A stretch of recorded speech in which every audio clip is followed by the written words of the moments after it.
Oi, gente, tudo bem? 25 de outubro, terça-feira. Hoje mudei o dia da minha transmissão porque eu estava em trânsito. Estou falando com vocês aqui de Lisboa mais uma vez. E hoje eu queria falar um pouquinho sobre metafísica da doença, da saúde, na verdade, porque eu estive num congresso de terapias naturais na cidade do Porto no fim de semana. E é muito interessante a gente perceber, a gente ver o quanto que a medicina começa já a se importar com essas questões que para nós são mais físicas, né? Mais de preocupação energética, né? Eu tive nesse congresso de terapias naturais na cidade do Porto algumas coisas muito interessantes, né? Tanto pessoas, médicos defendendo a medicina e dizendo não às terapias complementares, como outros médicos falando sobre a relevância das terapias complementares na nossa vida, no nosso dia a dia. Oi Silvia, oi Regina, oi Shirley, oi Clau, oi Juvenal, já vi aí que vocês entraram. Então hoje eu queria falar com vocês um pouquinho de uma experiência que eu tive lá no Congresso de Terapias Naturais. Oi Jussara, falando sobre a diabetes. Foi um trabalho muito interessante, realmente o congresso foi todo voltado para a área da diabetes. Eu não sei se eu tenho aqui o folhetinho para mostrar para vocês, talvez agora eu não tenha, mas me chamou muita atenção justamente isso que eu estou falando, né? Alguns médicos defendendo super ferrenhamente as terapias alternativas e outros condenando. E aí uma das grandes coisas que eu ouvi, que fiquei muito satisfeita, foi uma médica que diz: não tratamos de medicinas alternativas, e sim de medicinas complementares, né? O conceito do alternar as medicinas. Oi, Clau, tô te vendo também. Oi, Marta. Essa doutora explicou que alternativo é aquilo que a gente tenta quando nenhuma outra coisa funciona. E o complementar são as medicinas que se associam, né? Então, realmente é muito bom a gente ver médicos e terapeutas falando a mesma língua, trabalhando da mesma maneira. E o tema do congresso era a diabetes, tanto na parte da fitoterapia, quanto dos óleos essenciais, quanto da homeopatia. Tivemos inclusive uma conferência online com o pessoal da África, né, médicos portugueses que estão na África fazendo um trabalho já há muito tempo de pesquisa de plantas, e a gente vai percebendo como essa área cresceu.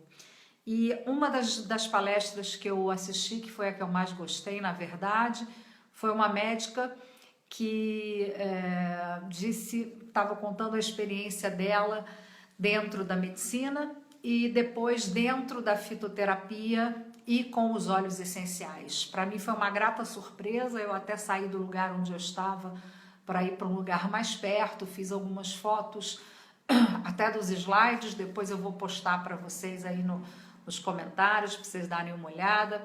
Mas uma coisa muito interessante que eu ouvi sobre a aromaterapia, depois também vou conversar com a Mônica Paz Leme sobre isso, minha grande amiga e mestra de aromaterapia, sobre as pesquisas de aromaterapia aqui em Portugal, né? Embora se fale já um pouco, eu tive contato lá no congresso, que tinha uma feira em anexo com alguns expositores de óleos essenciais, peguei alguns catálogos, conversei com algumas pessoas, mas o olhar médico sobre a terapia com óleos essenciais, né? A médica dizendo que as experiências todas são feitas em ratos, porque ainda não se permite a nível de legislação que se usem os óleos essenciais em humanos pela inalação mais do que 15 minutos por dia. Então as pesquisas elas não podem avançar, porque a gente não consegue mensurar os resultados nos homens. Até isso provavelmente é uma maneira do mercado farmacêutico se manter dominando todo o trabalho da fitoterapia e da aromaterapia dos óleos essenciais. Mas foi muito bacana ver essa junção, fitoterapia, óleos essenciais. No caso da diabetes especificamente, vou dizer para vocês uma coisa que é muito interessante, né? Que mais uma vez ficou corroborado com essa minha participação no Congresso de Medicinas Naturais do Porto. Eu já disse isso em alguns dos meus workshops e repito sempre, o corpo não mente. O corpo é a nossa memória mais antiga, né? No corpo nada é esquecido. E todas as experiências, todos os acontecimentos, eles deixam uma marca no corpo. E são essas marcas que vão trazendo para a gente, de alguma maneira, a manifestação das doenças, né? E aí, o que é preciso fazer quando uma doença surge?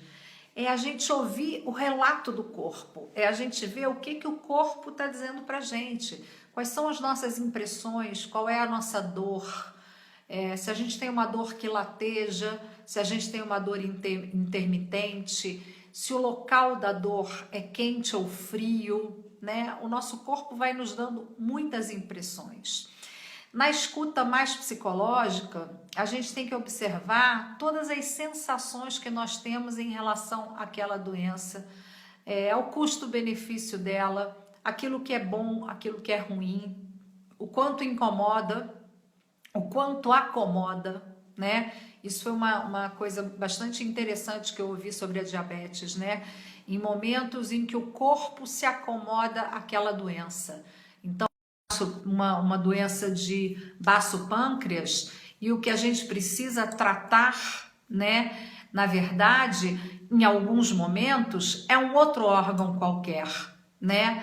Então a gente começa a pensar, vai fazendo as anamneses, as diagnoses, né? Aqui eu tenho tido muito contato com a fitoterapia através do Antônio, e o Antônio não passa 2 chás iguais para 2 pessoas que reclamam da mesma coisa, né? Porque é a visão da homeopatia, de observar o doente e não a doença, tá? Então, voltando, vou usar a diabetes aqui no primeiro momento. Gente, eu sei que a transmissão tá picotando, eu já vi. Vão assistindo assim mesmo, porque depois, quando o vídeo é editado pelo Facebook, fica totalmente bom, né? Ele trava, mas ele fica bom depois, ok? Então, voltando um pouquinho na diabetes. A diabetes é um mal que é um mal emocional, é um mal que surge num momento de perda, né? É quando de alguma maneira a pessoa se perde alguma coisa, né? Ou fisicamente falando, ou emocionalmente falando, pode ser o término de uma relação, pode ser a perda de um emprego.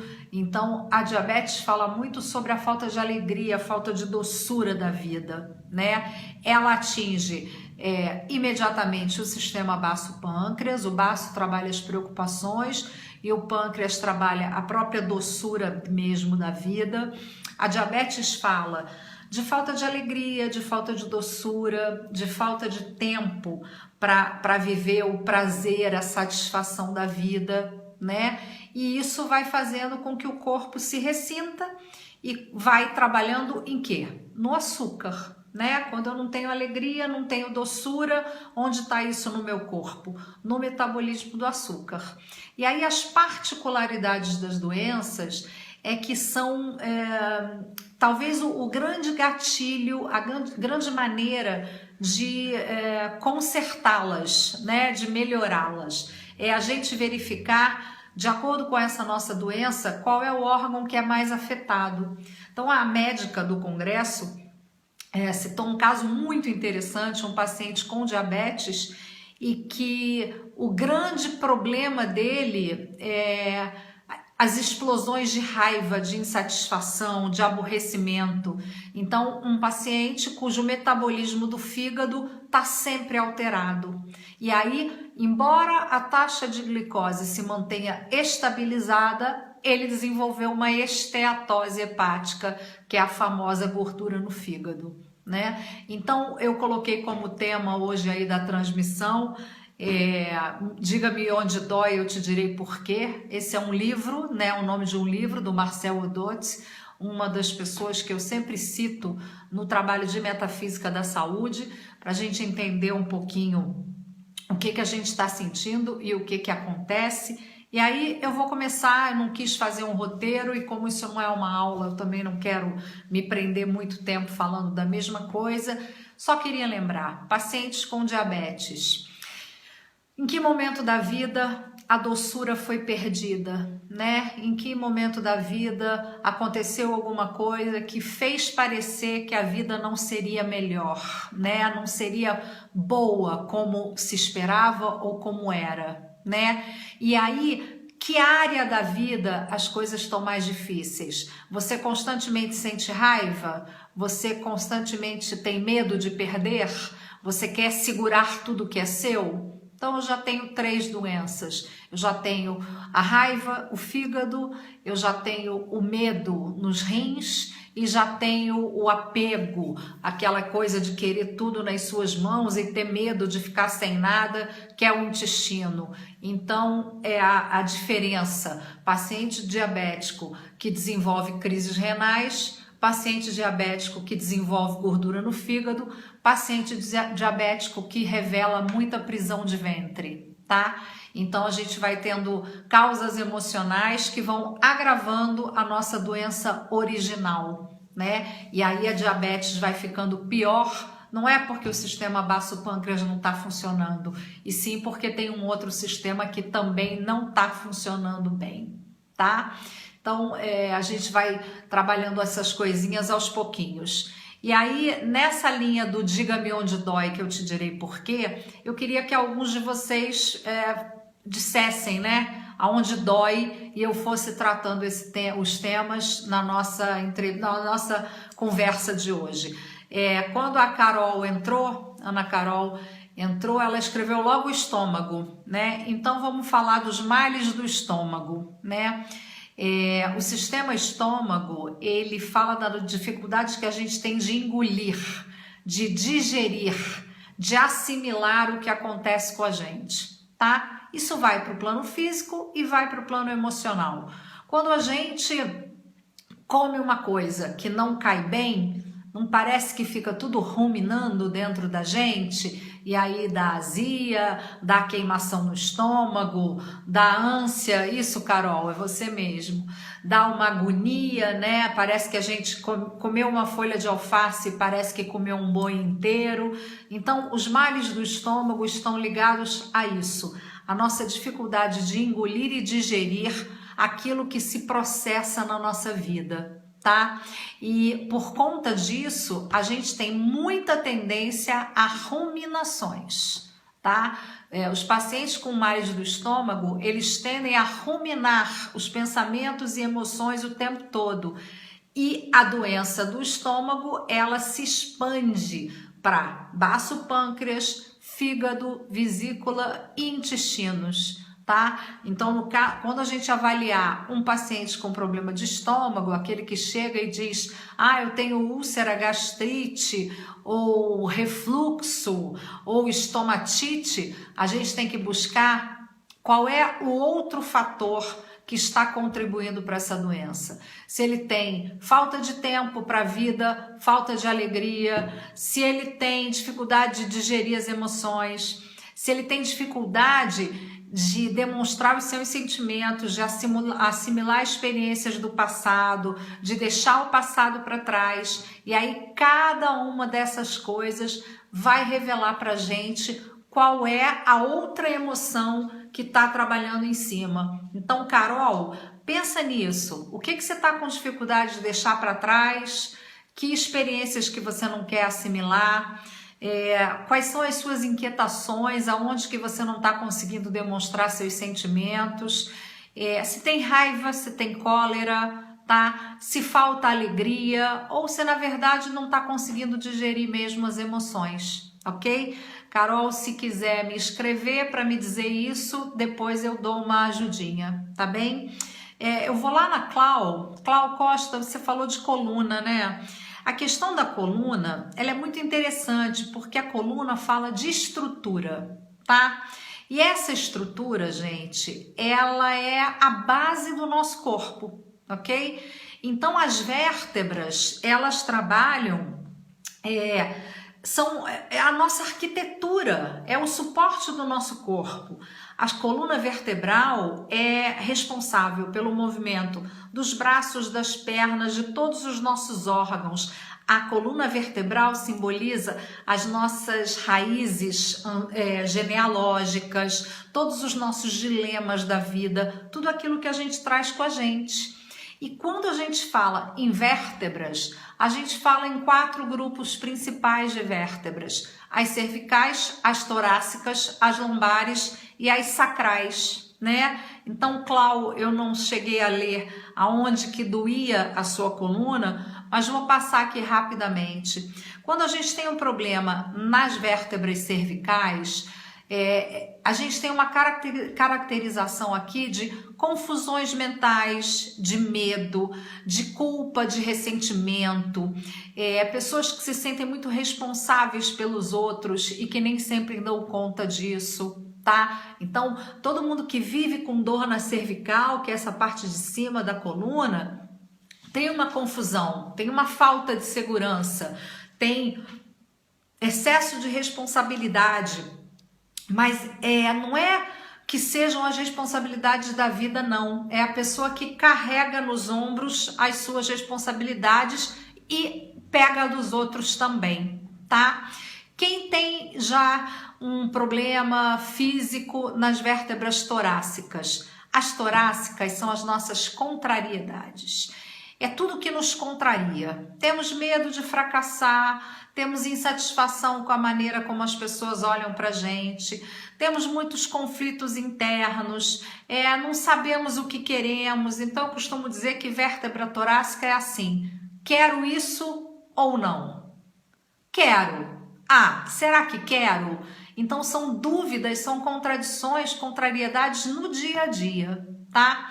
As lombares, que são, para mim, a maior incidência de doenças na coluna tão ligadas às lombares, são as contradições nos nossos sentimentos, né? Então, pessoas que precisam mas não querem. Querem amor, mas não dão amor. Se sentem sempre menos do que o outro, se sentem inseguros em relação ao futuro, ao sucesso profissional, ao sucesso na vida, estão sempre preocupados com o que vai ser de mim amanhã, né? A gente precisa pensar assim, o que vai ser da gente amanhã e o que a gente está fazendo hoje. Mas isso não pode ser uma coisa antecipada, tem que ser vivido um dia de cada vez. Essas dores lombares, gente, são as dores que travam o ciático. E a gente só trava o ciático quando a gente não sabe o que fazer. Paralisa e diz assim, e agora? Tá? Uma outra coisa que está muito associada também às vértebras lombares é a fraqueza nas pernas, a diminuição do tônus muscular, porque a gente está se sentindo tão aprisionado, tão pouco livre, com tanta dificuldade de seguir a nossa vida, que as pernas vão travando e vão enfraquecendo. E tem mais um agravante nas vértebras lombares também, que é a prisão de ventre. Tudo ligado ao chakra básico tem a ver com as vértebras lombares, tá? Então, quem tá aí com problema de coluna vertebral, vai dando uma pensadinha e vai tentando saber, né, se tem uma grande confusão mental, estamos falando de cervical, se tem contrariedades, se tudo nos contraria, são as nossas torácicas, e se a gente tem uma grande contradição nos nossos sentimentos, muito medo de seguir adiante, que é o que as nossas vértebras lombares nos dizem, tá? Dentro ainda da filosofia da coluna, a gente também tem a nuca, né? Pessoas que estão constantemente com dor na nuca e dor nessa área dos ombros, que são os trapézios, né? A nuca fala sobre a nossa dificuldade, a nossa incapacidade de fazer com que os nossos desejos se tornem realidade, tá? Então, normalmente, quando a gente tem muita vontade, muito ímpeto, mas não realiza, é aqui, que a dor se manifesta. Então observem também se a coluna está doendo e se a nuca está doendo, o que há, tá? O que está acontecendo, ok? Queria que mais alguém que estivesse aí no ao vivo, que pudesse, que falasse sobre alguma dor, né? Me digam onde dói e a gente vai tentar entender por quê.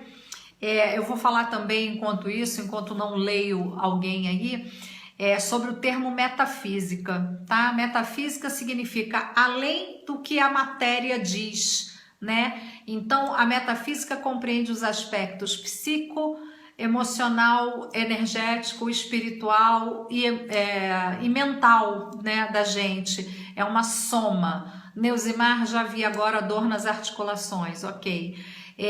A psicologia ajudou muito a esclarecer esses aspectos da metafísica quando começou a sistematizar essas dores, né? As dores, elas vêm como uma resposta do corpo, na verdade como um sinal do corpo, e é eles que a gente precisa perceber para poder entender o que está acontecendo, tá? Dores nas articulações, que a Neusimar me perguntou ali. Não vou me preocupar se são articulações superiores ou inferiores, tá? Mas o que a gente pode dizer sobre as dores nas articulações é o que você não quer, ou o que te impede de caminhar se for membros inferiores, de se movimentar se forem membros superiores, tá? Então a gente tem as dores articulares que podem estar no quadril, que é o sentimento de abandono, no joelho, que é a falta de flexibilidade consigo mesmo, no tornozelo, a falta de flexibilidade com o outro, com a capacidade de ter estabilidade, dores articulares nos pés, atitude, posicionamento, flexibilização, tá? Se a gente estiver falando de membros superiores, a gente pode falar de dores articulares nos ombros, dificuldade de ação, nos cotovelos, dificuldade de aceitação, nos punhos, dificuldade de escolha e nas mãos, possessividade. Então, mais uma vez, dependendo de onde dói, a gente consegue saber por quê, tá? Silvia e mais alguém, acho que Cristina, falaram de zumbido nos ouvidos, depois Karen de efizema pulmonar. Gente, os ouvidos, eles trazem uma característica para mim que eu acho muito interessante, né? A gente tem o ouvido de ouvir o outro e o ouvido de ouvir a nós mesmos, tá? Então a primeira coisa que a gente precisa identificar é que ouvido dói ou que ouvido tem zumbido, tá? Porque a gente precisa entender qual é a minha dificuldade de ouvir a mim mesmo ou de ouvir o outro, tá? Então, se o zumbido for no ouvido direito, provavelmente temos muitas informações sendo recebidas ao mesmo tempo, 1000 coisas sendo ouvidas e pouquíssimas coisas sendo aproveitadas. Se o zumbido for do lado esquerdo, parem e pensem o que vocês não estão ouvindo de vocês mesmos, que é isso que precisa, tá? Ângela, respondendo para você rapidinho, que eu falei agora, passei rápido nos quadris. O quadril, ele fala muito de abandono, sentimento de ter sido traído. E o lado direito é um lado mais racional, tá? Então, dê uma pensada sobre isso. O que a sua mente tá toda vez te dizendo? Viu como você foi enganada, traída, abandonada? Porque a gente sabe já que são as nossas emoções que vão gerando essas doenças, tá? Gente, uma coisa interessante aqui para eu lembrar.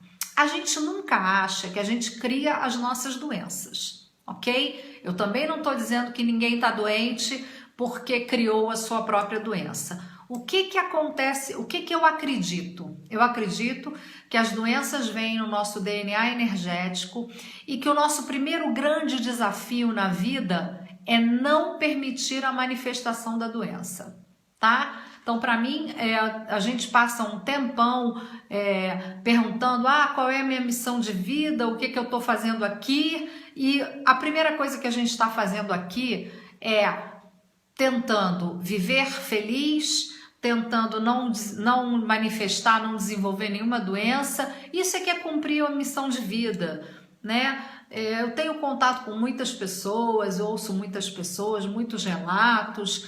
Gente, em vez da gente ficar achando que nós somos gurus, avatares, que resolvemos os problemas do mundo, vamos lembrar que a nossa principal missão de vida é viver, né? E viver significa ter alegria, ter saúde, ter vitalidade, e isso sim faz com que a gente não manifeste a doença.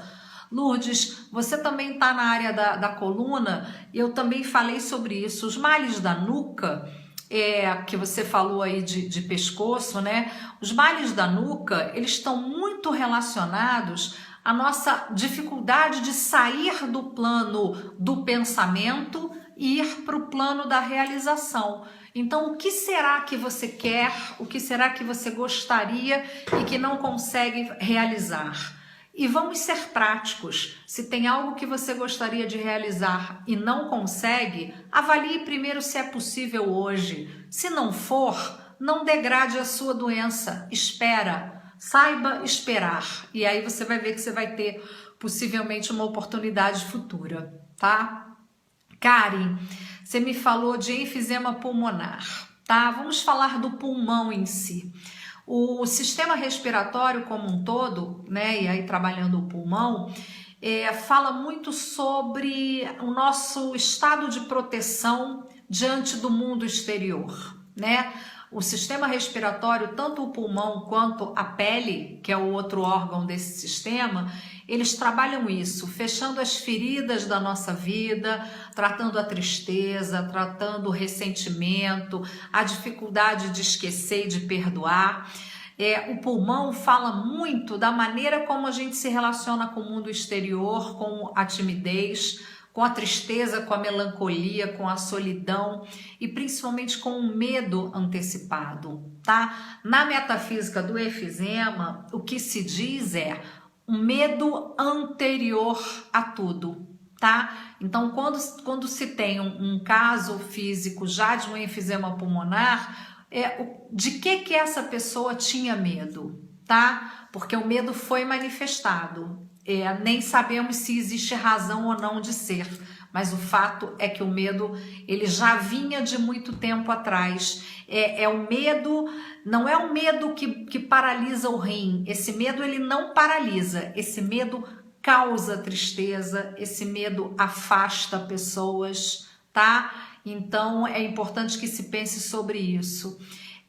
Regina Helena, todos os vídeos quando terminam são processados e ficam na minha página. Fiquem tranquilos, vocês podem ouvir depois a qualquer momento, tá? Mais alguém que queira falar um pouquinho para mim sobre alguma questão física que eu possa orientar, que eu possa dar uma ajudada? Enquanto eu não vejo nenhuma pergunta, vou falar para vocês sobre as curas energéticas, as possibilidades que a gente tem de cura, né? E aí eu sempre digo, qual é a cura energética ideal para cada caso? É a cura que fala ao seu coração. Não precisa acreditar, tá? A gente não precisa acreditar que o chá faz bem, que a homeopatia faz bem, que o cristal faz bem. A gente não precisa acreditar em nada, porque todas essas coisas que eu citei aqui fazem parte da nossa constituição física. Então, se fazem parte da nossa constituição física, elas vão funcionar, tá? O que a gente precisa é ter na cura energética a mesma disciplina que a gente tem que ter na cura pela medicina, tá? Porque se a gente não tiver uma disciplina, as coisas não acontecem, ok? Luiz Canuto, muito bom você tá aí. Cansaço excessivo e fadiga. Vamos lá, a fadiga, ela tá muito ligada ao sistema pele, tá? Que tem a ver com o sistema respiratório, tá? Tem dois aspectos muito interessantes da fadiga. A fadiga tá ligada às tristezas, ao peso que a gente carrega da vida, tá? Então a gente tem isso tanto no pulmão quanto no baço pâncreas, tá? E a gente tem muita fadiga também e pressão alta também, que a Karen está perguntando agora, no sistema circulatório. Sistema circulatório envolve o coração, o sistema arterial, o sistema venoso e o sistema nervoso como um todo, tá? Nos males do sistema arterial estão as emoções excessivas e as incapacidades. E nos males do sistema nervoso, a dificuldade de a gente expressar as nossas emoções de forma consciente, sem exagero. Então, quando a gente fala de exaustão, de cansaço excessivo, tem um cansaço de lutar, tem aquela sensação de desistência, tá? Então a primeira coisa que a gente tem que pensar quando a gente está cansado sem uma razão aparente, né? Eu dormi bem, eu me alimentei bem, eu tô com uma vida normal, eu não tô fazendo nenhuma extravagância. Se eu tenho uma rotina de vida saudável, né? Mesmo que eu não seja um atleta, se eu durmo bem, me alimento bem, bebo bastante água, né? Hidrato o meu corpo e tô com muito cansaço, é aquela coisa assim, o ditado seria, quero pendurar as chuteiras. O que te está fazendo pendurar as chuteiras? Tá? Então, Luiz Canuto, dá uma olhadinha nisso. O que tá cansando, né? A vida tá te cansando. Em quê? Tá? Celina, a pressão baixa, ela tá totalmente lá no sistema arterial e também no sistema nervoso, no sistema venoso. O sistema arterial fala das incapacidades e das emoções excessivas, mas o sistema venoso, que é aquele que traz as informações de volta, ele fala da dificuldade de receber amor, de dar amor, de viver, tá? Ele fala de estagnação. Então a pressão baixa é um sintoma, é um sinal de estagnação. É como se houvesse um bloqueio energético que faz com que o fluxo da vida não conseguisse seguir o ritmo que é o dele, tá? Que é o ritmo normal. Eu queria voltar lá na Sheila Dantas, que não falei, eu li, mas não falei. Sheila, você me perguntou sobre a esclerose múltipla. Dentro da metafísica, também a esclerose múltipla tem um fator inicial e tem o fator de apoio no negativo, tá? Então é a mesma história, quando a gente avalia, a gente, não porque eu não sou médica, mas energeticamente falando, na esclerose múltipla, a gente tem que verificar com o médico qual é o órgão mais deficitário, tá? Eu te diria que é o sistema baço-pâncreas, tá? Porque ele faz com que o sistema todo endócrino não funcione bem, tá? E a gente tem no sistema energético, na base, que não é do coração, é do sistema circulatório, aonde a gente fala de coração, a gente está falando de timo, tá? De imunidade. Quem tem um problema de imunidade, na verdade, tem uma dificuldade de estar aqui, né? Aqui, nesse plano, vivendo o momento presente, dificuldade de estar aonde está, tá? Então, qual é a insatisfação, qual é a dificuldade que se tem de estar onde está? Então, eu diria, Sheila Dantas, que a primeira coisa é, verifique com o médico qual é o sistema que mais se ressente nessa esclerose múltipla e vamos trabalhar em cima desse sistema e desse sentimento. Se for fígado, vamos trabalhar raiva, se for vesícula, vamos trabalhar preocupação, se for baço pâncreas, vamos melhorar a alegria de vida, tá? Se for rim é o medo, se for pulmão é a tristeza, se for o coração são as mágoas, então é procurar trabalhar dessa maneira, tá? Jussara, a sola dos pés, ela tem a ver com os pés, né? Com aterramento, mas o que a sola diz movimente-se, tá? Tire o seu pé no chão. Quem me conhece, faz aula comigo, sabe que tudo tem uma demonstração. Então eu vou tentar fazer aqui, ó, o nosso pé tá apoiado, né? Conforme a gente pressiona os dedos, o nosso calcanhar levanta e aí a gente dá o passo, tá? A sola do pé diz para você: caminhe, dê os passos, não fique parado, ok? Dentro das terapias energéticas, gente, uma que eu considero a minha principal, né? Mais pela praticidade, né? Porque eu tô realmente muito voltada agora para a homeopatia e tô encantada com o trabalho dos óleos essenciais dentro da homeopatia aqui em Portugal, então isso vai acabar sendo uma coisa muito forte também para mim, mas eu jamais vou deixar a cristaloterapia de lado, porque para mim é uma das grandes técnicas e uma das de mais fácil aplicação, tá? Então, pelas coisas que a gente já passou por aí, pessoal com problemas de coluna, né? Todo mundo que falou da coluna, eu diria para vocês fazerem uma água cristalina de ágata cornalina com ametista. Água cristalina, gente, é um composto vibracional, é um remédio vibracional feito a partir dos cristais. Para a gente fazer uma água cristalina, que é uma água como remédio, a gente pega um copinho de água, coloca o cristal dentro e deixa 12 horas para que aquela água seja mineralizada com a frequência do cristal.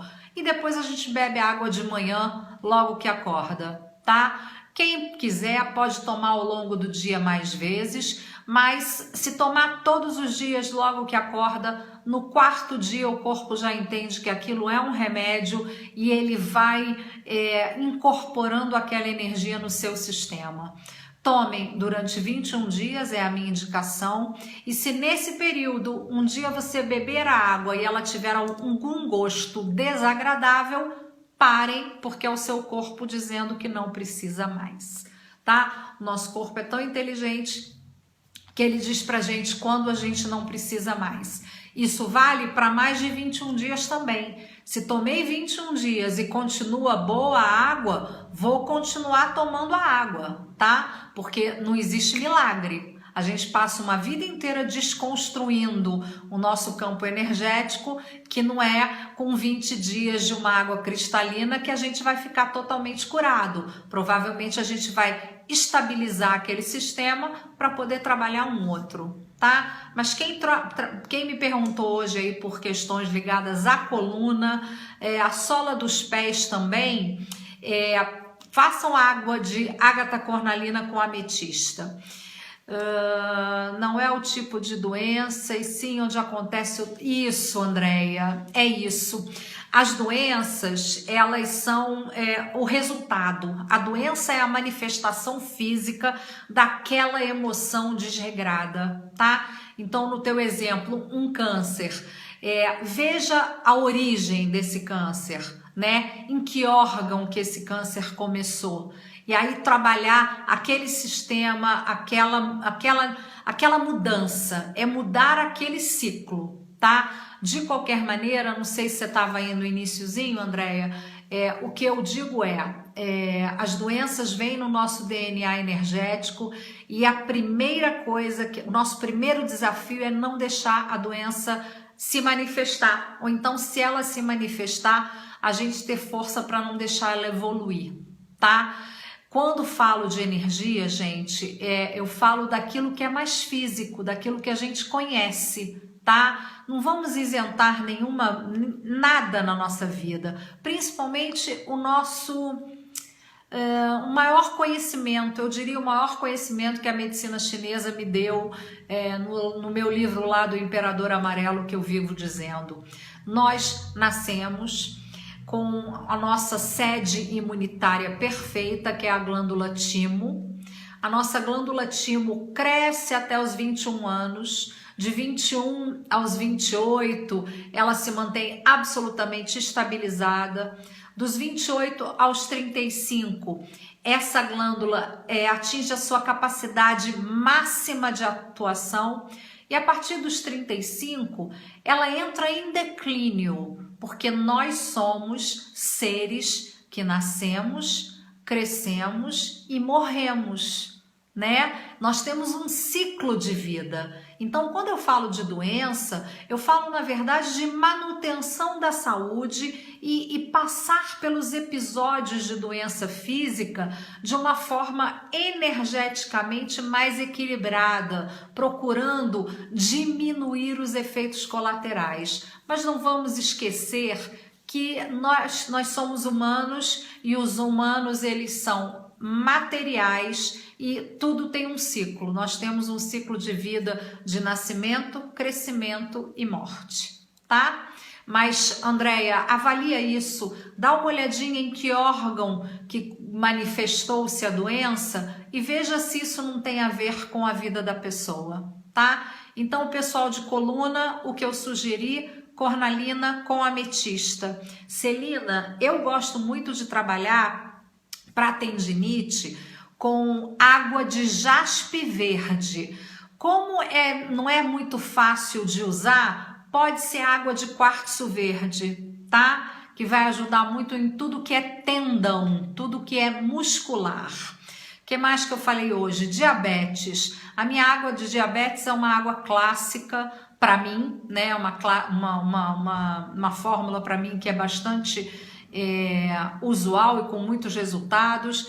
É a água de esmeralda com ametista e rodonita. Eu não estou no Brasil, hoje eu não tenho muita condição de fornecer os cristais para vocês, mas se alguém quiser, procura a Silvia Diniz, que ela também consegue fornecer para vocês. Se ela não conseguir, eu ajudo daqui, tá bem? Se não, em boas lojas, o Shopping dos Cristais em São Cristóvão é o meu fornecedor.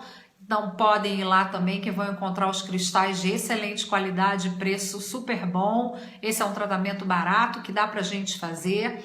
Vou deixar para vocês uma água para o estômago. Olha aí, Carol, água de citrino com quartzo cristal, água para o fígado, citrino com quartzo verde, água para ansiedade. Hoje ninguém falou de ansiedade, ametista com citrino.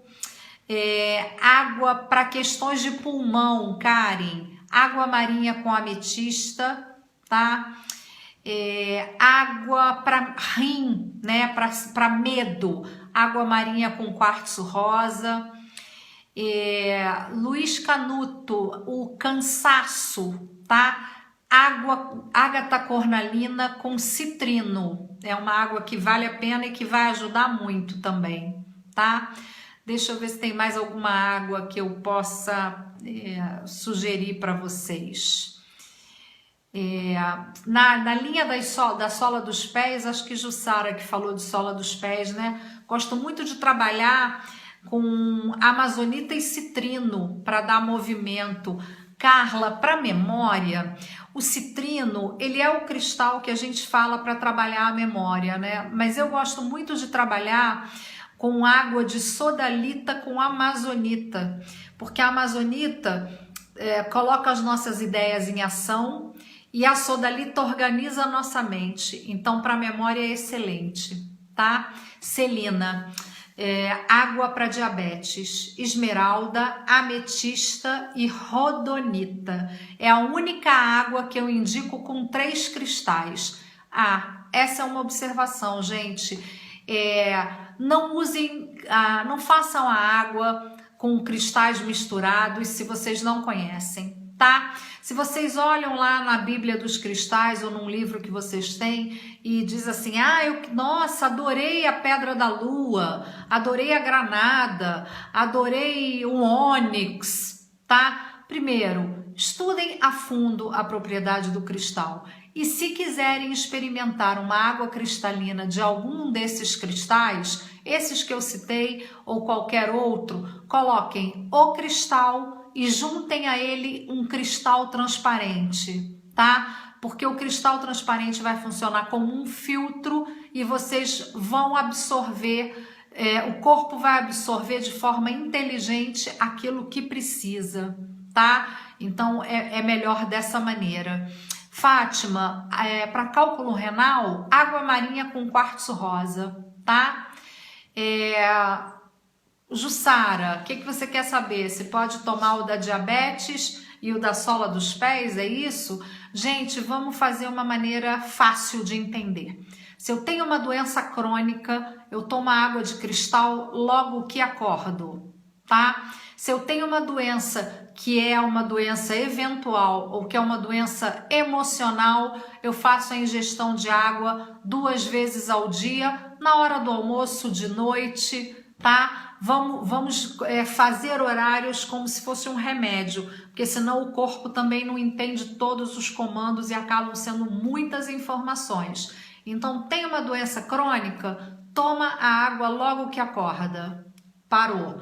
Tem uma doença emocional ou tá com alguma doença naquele momento, toma 2 vezes ao dia, na hora do almoço e de noite. É o suficiente.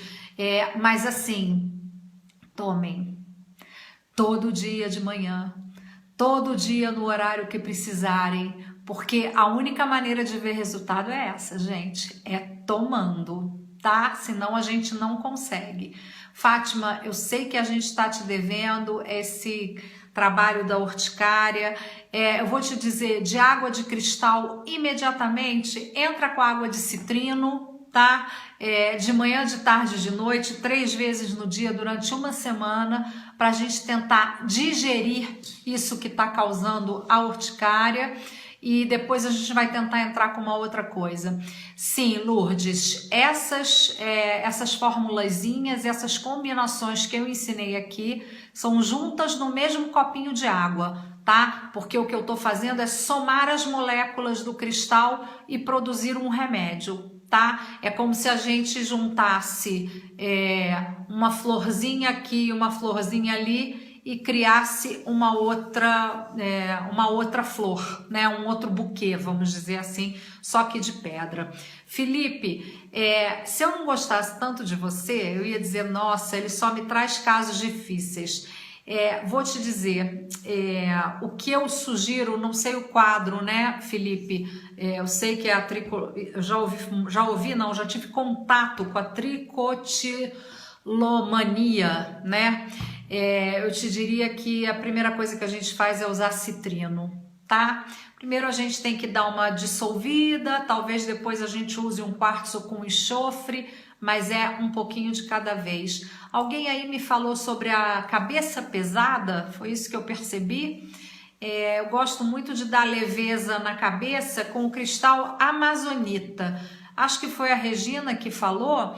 Regina, você pode fazer uma água de amazonita, tá bem? E usar. Sim, olha, Zenilde, ótima ideia. Mercedes, veja isso. Pode usar a água cristalina para lavar o local da urticária, sim, tá? Então pode fazer uma água de citrino e, além de beber, pode aplicar no local da urticária, tá? Mais alguma dúvida, gente? Hoje eu não tô com o relógio perto, não sei quanto tempo tá e o vídeo não pode ser muito longo. Bom, de qualquer maneira, o que eu quero deixar de mensagem hoje foi muito bacana para mim ter participado desse Congresso de Medicinas Naturais aqui em Portugal, na cidade do Porto. Como eu falei no início, ver a integração da medicina tradicional com a medicina complementar. E aí, amigos terapeutas, a partir de agora, nunca digam que vocês são um terapeuta alternativo. Digam que vocês trabalham com terapias complementares, porque eu ouvi isso de uma médica e eu fiquei muito satisfeita com a maneira dela de ver. Ela foi uma médica, inclusive, que apresentou fitoterapia e óleos essenciais, tá? No caso dos óleos essenciais, Zenilde, eu não preciso acabar, eu posso ficar aqui até amanhã, mas a gente vai ficar cansado. Mas vou aproveitar você, Zenilde. Olha, um óleo essencial que está sendo muito usado aqui por alguns médicos para a questão da diabetes, inclusive, é o óleo essencial de oliveira, tá? Então, minhas amigas aí da aromaterapia, precisamos de produtores que façam, né? Eu vou levar daqui pelo menos um para fazer alguns testes, mas é um dos grandes, inclusive sobre a forma de chá também, para trabalhar a parte da diabetes. Celina, foi Celina que perguntou. A gente faz assim, como é que eu faço? Eu pego uma jarra de 1 litro de água, encho ela de água e coloco o meu cristal dentro e deixo lá aquelas 12 horas iniciais e vou bebendo. Quando chega no meio, eu já completo a água, tá? Pode ser um copinho só. Se você só for beber em jejum, você pode fazer todos os dias. Eu normalmente não faço todos os dias, não. Eu já coloco direto lá, tá? E aí a gente vai bebendo e vai completando. Uma dica, gente, uma água que pode ter na nossa casa para toda a família tomar. Água de quartzo verde com ametista, tá? Essa água é uma água que ativa e melhora, fortalece o sistema imunológico, pode ser tomado por todo mundo da casa, inclusive as crianças. E mais uma dica para aquelas crianças pequenas que não dormem, que são muito agitadas, que às vezes o pai e a mãe ficam estressados com isso, vamos fazer assim uma água de quartzo azul com quartzo cristal, tá? É muito, muito legal, vale muito a pena para as crianças. Não pensem que é um calmante, não, é só um equilibrador, tá? Que vale muito, muito a pena. Gente, obrigada por tudo aí, já tô vendo. Fátima, você também tá aplaudindo de pé. Isso é coisa de pai e mãe mesmo. Super obrigado. O meu objetivo mesmo nas transmissões é que a gente possa fazer algo de novo por nós, né? Algo de melhor para as nossas vidas. Então, que a gente seja cada vez mais disponível para isso. Quem tiver alguma dúvida, alguma informação que queira me passar, eu costumo dizer, eu disse isso para os meus amigos aí do Rio antes de viajar, que aqui em Portugal eu tenho a possibilidade de trabalhar, de apresentar meu trabalho, que tem sido muito bacana também para mim. Tenho alguns cursos agendados agora para frente. E tenho também uma possibilidade de ter alguns tempos disponíveis para estudar. Então é nisso que eu vou aproveitando, né, o tempo de estudo. Segunda-feira que vem tô de novo no ar, tá? Meu dia é segunda-feira, mas às vezes eu tô em viagem e na segunda-feira não dá. Mas semana que vem, segunda-feira, 8 horas da noite para vocês, 11 horas para mim, a gente vou estar aqui em mais uma transmissão. Tá? Ao longo da semana, de acordo com o que eu viver ou o que eu estudar, eu vou escolhendo o tema para o próximo encontro, tá? Gente, super obrigado, fiquem bem, aproveitem a vida, vamos ser felizes, vamos viver as nossas dificuldades como elas têm que ser, mas vamos procurar ir um pouco mais para frente, tá? Um beijo, muito obrigado por todo mundo que estava aí, Estela, Aronzinho, tô muito feliz porque hoje vocês estavam aí também, tá? Um beijo, gente, até semana que vem, tchau, tchau.